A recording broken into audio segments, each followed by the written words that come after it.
দুটি গোত্র ছিল, আউস এবং খাজরাজ গোত্র। এই দুটো যুদ্ধের তাদের মধ্যে দীর্ঘদিন একটা দ্বন্দ্ব লিপ্ত ছিল। এই দ্বন্দ্বের অপসারণের প্রেক্ষিতে তখনও তারা মুসলমান হয় নাই।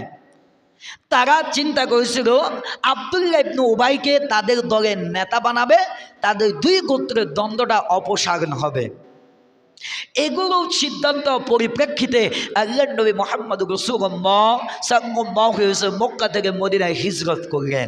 হিজরত করার পর ওই মদিনাটা নগর কেন্দ্রিক একটা ইসলামী রাষ্ট্র প্রতিষ্ঠা হয়ে গেলেন। আর ওই ইসলামী রাষ্ট্রের নেতা হলেন কে?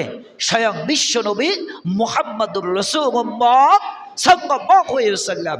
তাহলে এতদিন আব্দুল্লাহ ইবনে উবাই আশা ছিল যে মদিনার নেতা হবে সে নিজে, কিন্তু যখন মুসলমান হলেন, তখন এই রাষ্ট্রটা যখন ইসলামী রাষ্ট্র হলো, তখন নগর কেন্দ্রিক